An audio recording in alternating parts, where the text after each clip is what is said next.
আসসালামু আলাইকুম ভিউয়ার্স। আজকে এমন একটি বিষয় নিয়ে কথা বলবো যেটি আমার জন্য এবং আপনাদের জন্য খুবই গুরুত্বপূর্ণ। আমরা আজকে ভিডিওতে জানবো কিভাবে মানসিকভাবে শক্তিশালী হতে পারি।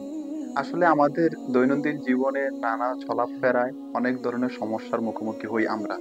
কেউ সেই সমস্যায় আটকে যায় এবং অথবা কেউ এই সমস্যাকে জয় করে তার জীবনের স্বপ্নকে সত্যি করে।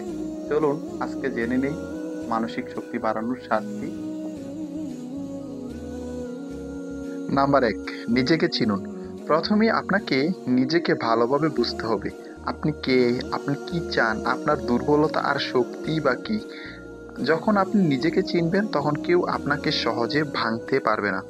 নাম্বার ২, নেতিবাচক চিন্তা নিয়ন্ত্রণ করুন। মন সবসময় নানা চিন্তা নিয়ে ব্যস্ত থাকে।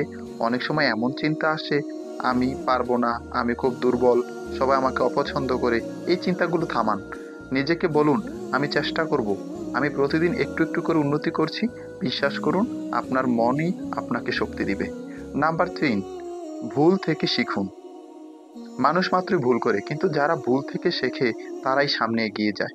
আপনি যদি ব্যর্থ হন, সেটা নিয়ে হতাশ হওয়ার কিছুই নেই। বরং ভাবুন, এটা থেকে আমি কি শিখলাম? পরের বার কিভাবে ভালো করব? নাম্বার ৪, আত্মবিশ্বাস বাড়ান।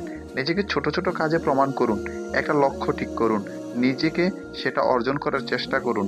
একেকটা ছোট সফলতা আপনাকে বড় আত্মবিশ্বাস দিবে। মনে রাখবেন, আত্মবিশ্বাস মানে সবকিছু পারা নয়। আত্মবিশ্বাস মানে হচ্ছে চেষ্টা করা। নাম্বার ৫, ধৈর্য ধরুন।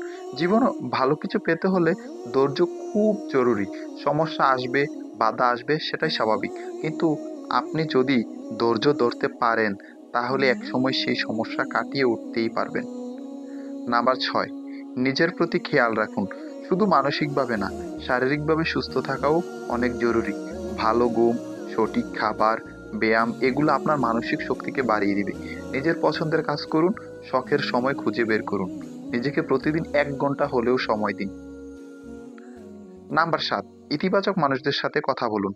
আপনার চারপাশের মানুষ আপনাকে প্রভাবিত করে। নেতিবাচক কটাক্ষ করা, সাহস ভাঙা মানুষের কাছ থেকে দূরে থাকুন। যারা আপনাকে অনুপ্রাণিত করে, আপনাকে সাহস দেয়, তাদের সঙ্গেই বেশি সময় কাটান।